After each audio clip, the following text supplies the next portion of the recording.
Online 24/7. Tag Community Voice Radio. The radio station for Thurrock's BAME community.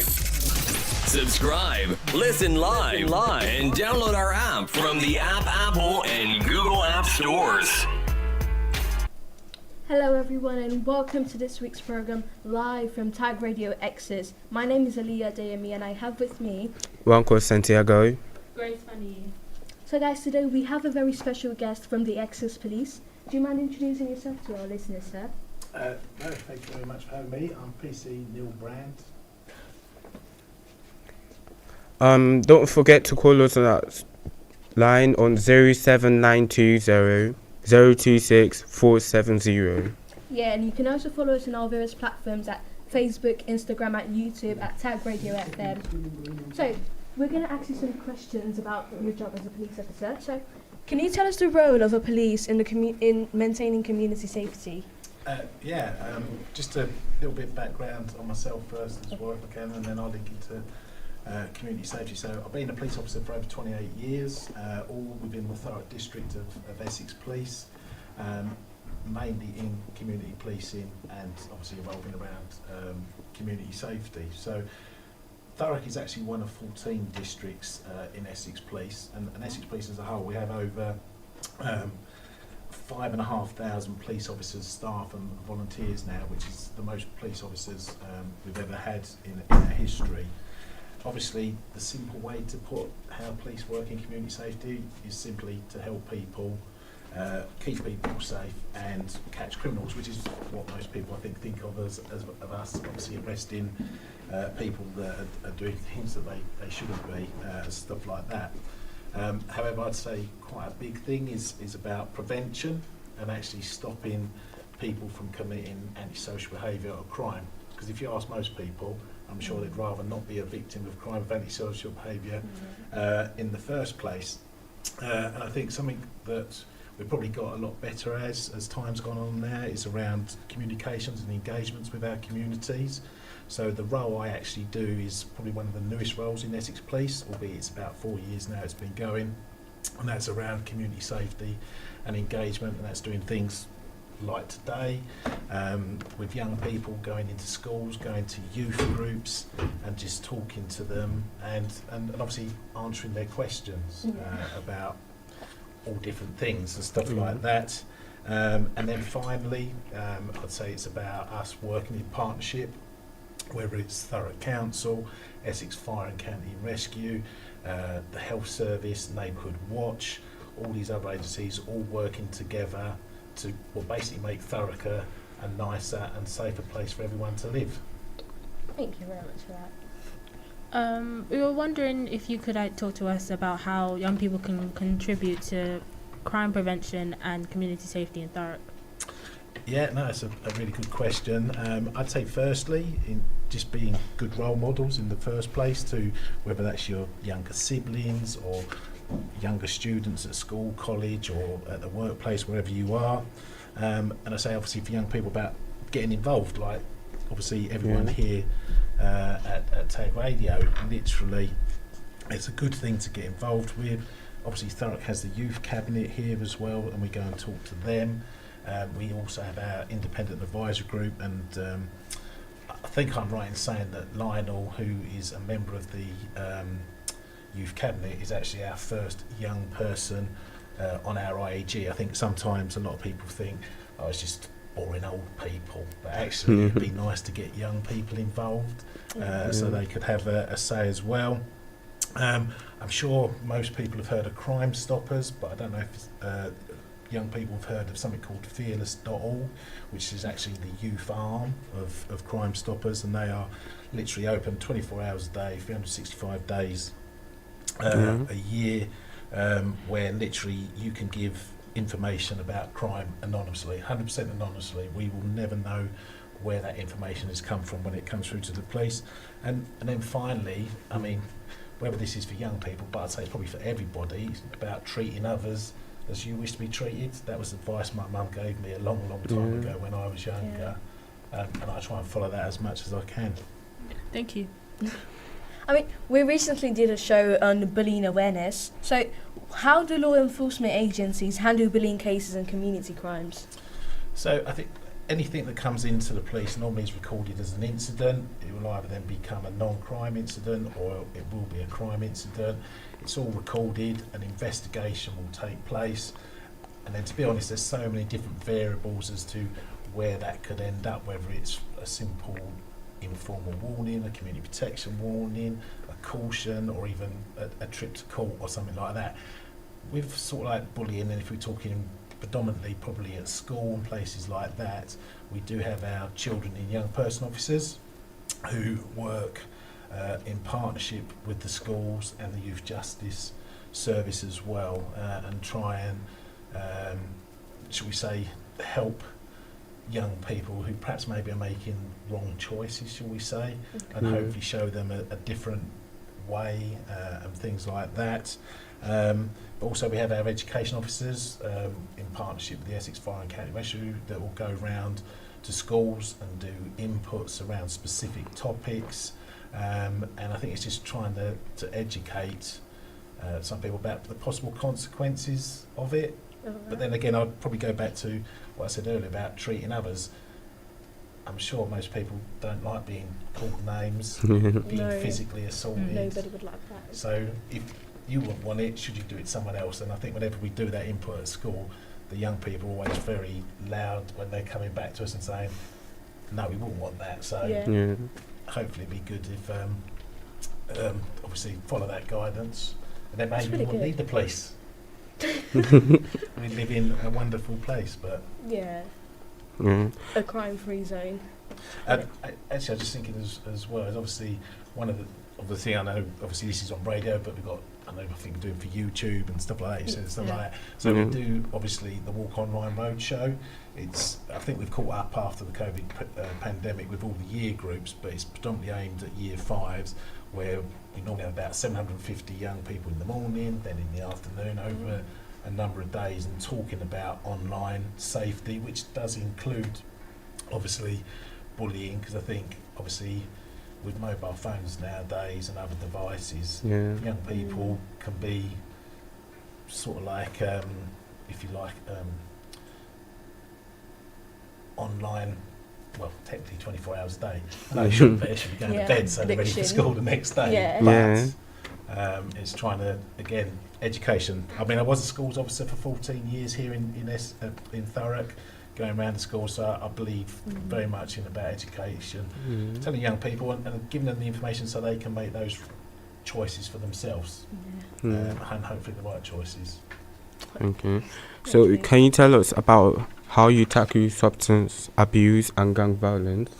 Yeah, so in Essex we have what we call Operation Raptor, which is actually the force-wide response to preventing and disrupting violent street gangs who obviously cause harm to our communities through their criminality, which is normally the supply and distribution of illegal drugs.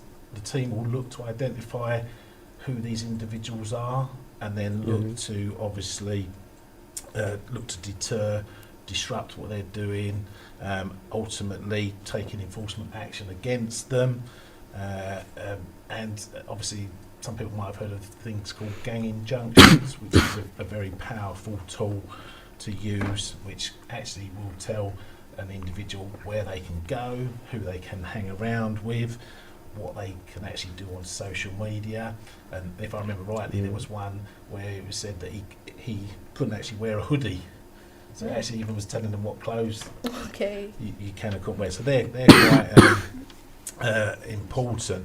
But I think also within that we recognise that there is a safeguarding element as well, and some of those young people involved in it, maybe not actually they're out of choice, or they're there through something they believed was a wonderful way of life, and then as time goes on realise actually maybe it's not something they want to be involved in. So we do have a safeguarding team within Operation Raptor that will look to obviously safeguard and engage with the vulnerable adults and children affected by gangs and county lines.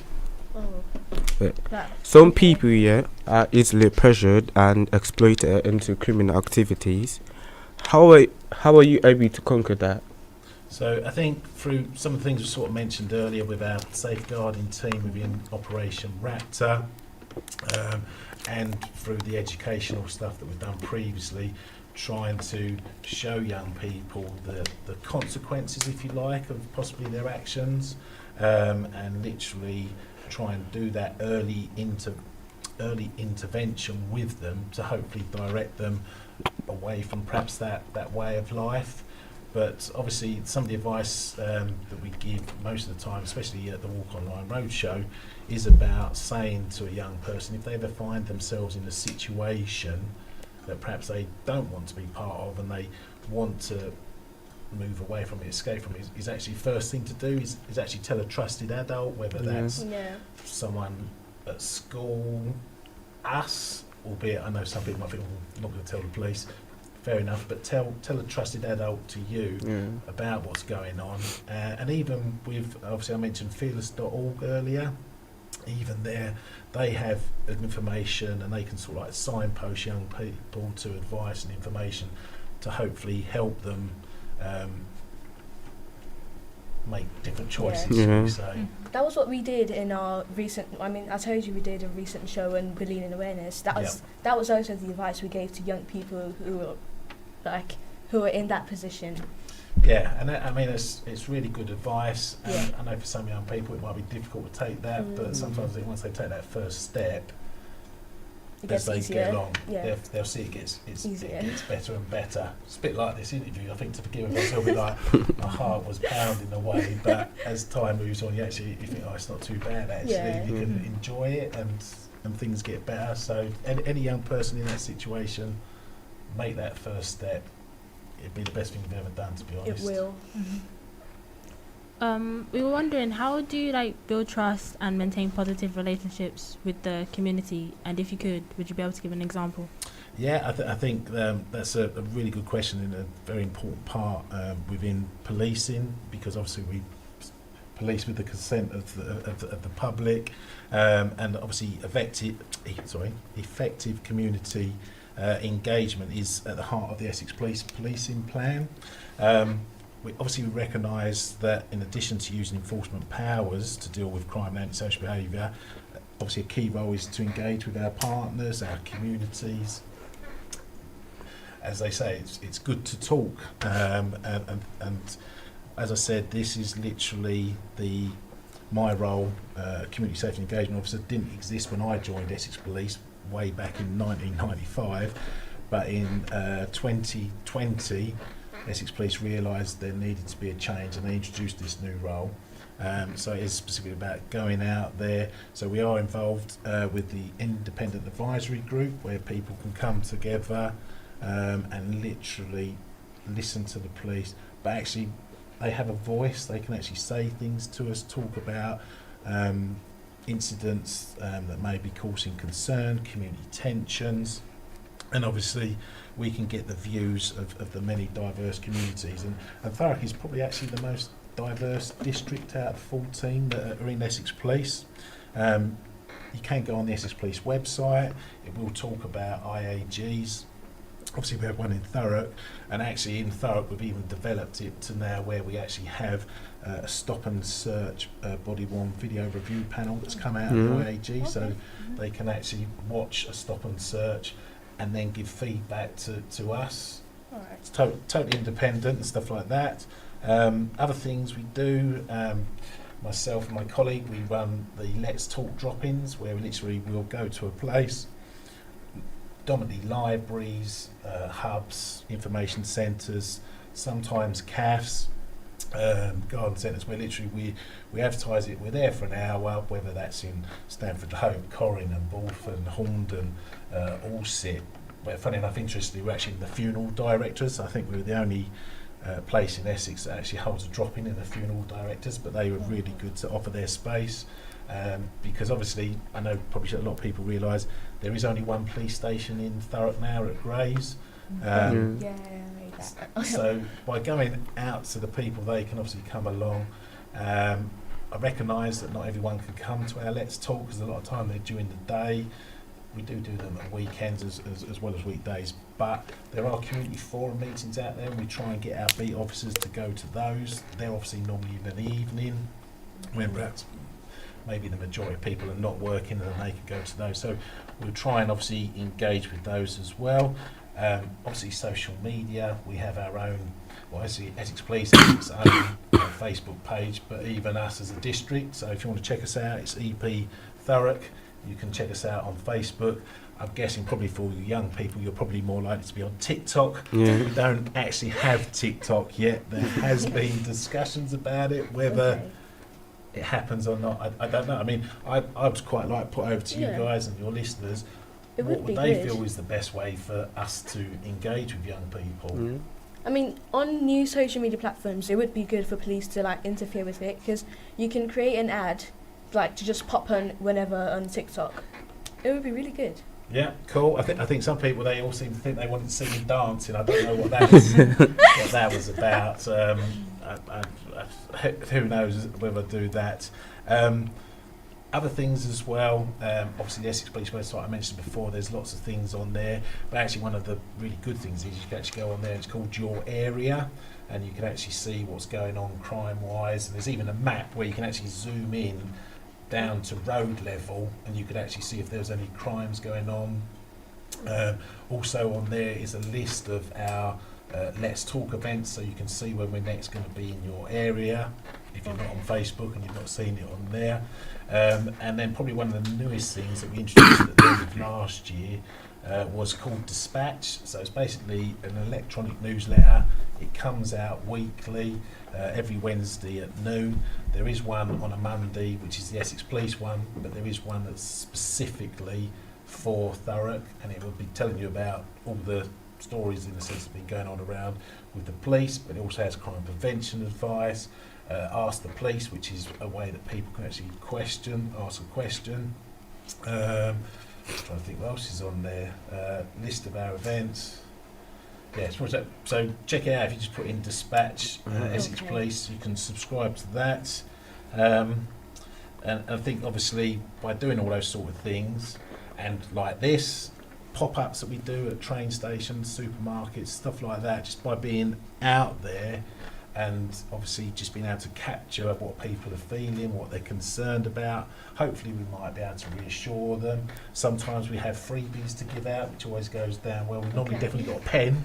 Most people want pens, but we do sometimes have alarms, purse bells, always goes down well, predominantly with our elderly communities and stuff like that. So anything, and we're always open to new ideas. Whether they get to take off or not, who knows, but we're always happy to take on board new ideas and new locations for drop-ins and that.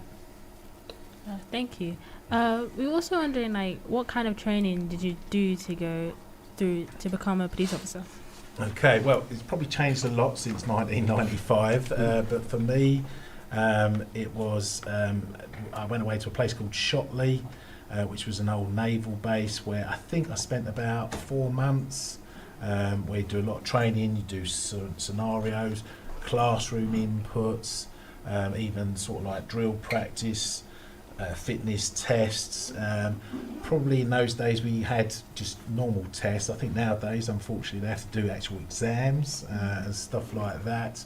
But a lot of it is probably still the same around scenarios, classroom inputs and stuff like that. But I would say probably for this job, it's actually going out there and doing the role and actually interacting, if you like, with real people, with real issues, problems, and then looking how you can help those individuals solve those issues and hopefully make a positive impact from them, which then obviously helps us trying to always looking to improve the perception of Essex Police with the people out there.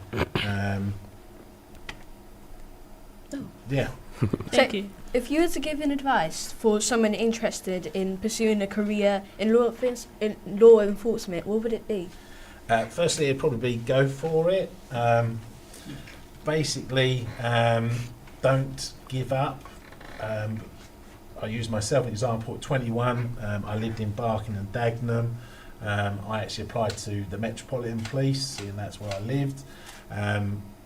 got through all the interview stage, went to Hendon for a 2-day assessment, but then was told I was a bit too young and I needed some life experience, which obviously was pretty annoying at the time. But 3 years later, saw that Essex Police were advertising, didn't give up, went for it, and obviously 28 years later, here I am, still working for them. So you can go on the Essex Police website, where it'll show you, obviously, whether I think we are recruiting at the moment for police officers, but actually there are a lot of people I think that want to work for the police, but actually probably don't want to be a police officer.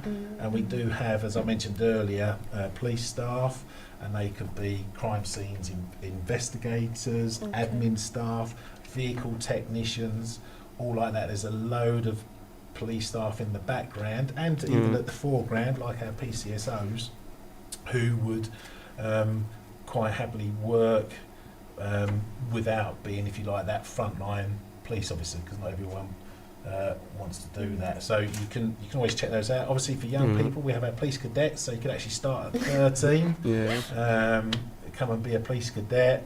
So there's those sort of things. And yeah, don't give up, keep going. Thank you. What do you find most rewarding about being a police officer?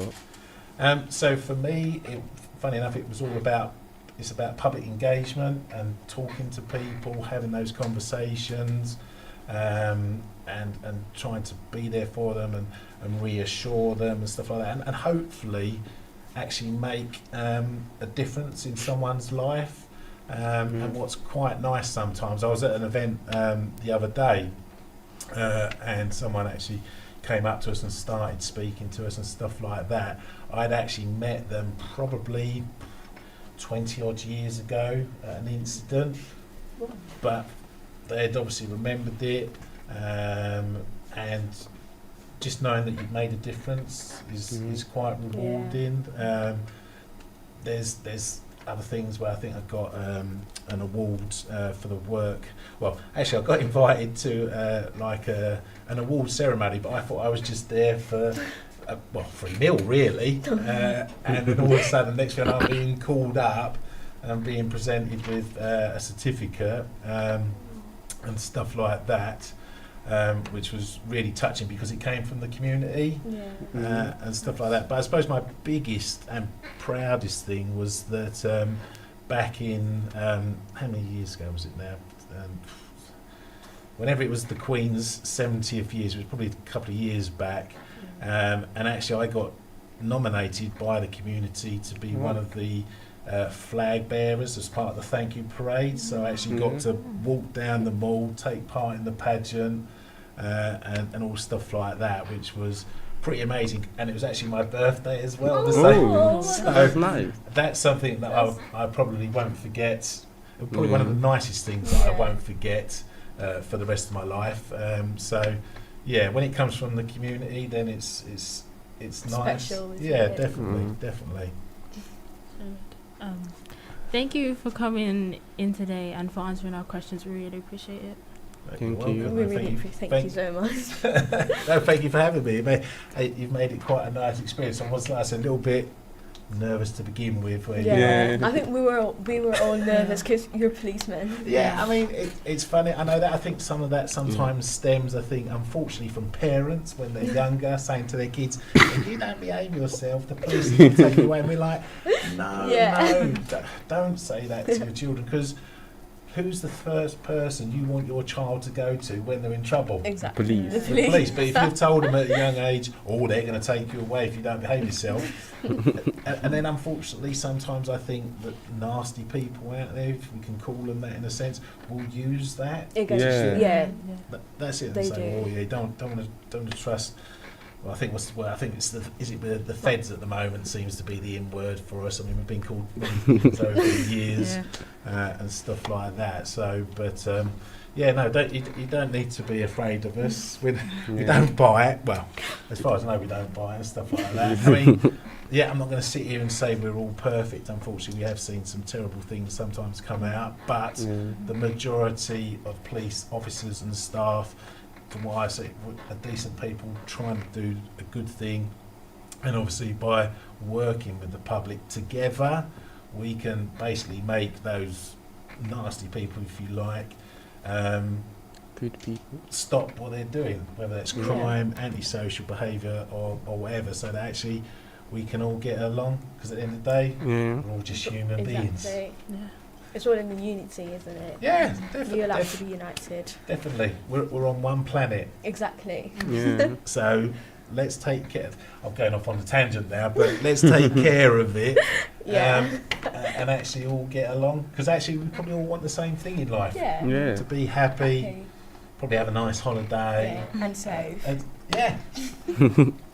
So, but no, thank you very much for having us. Yeah. Thank you. Thank for you. having Thank you us. so much. And thank you for our listeners for tuning in. For more updates, please follow our social media accounts. And thank you for listening, and see you next time. Thank you. Bye.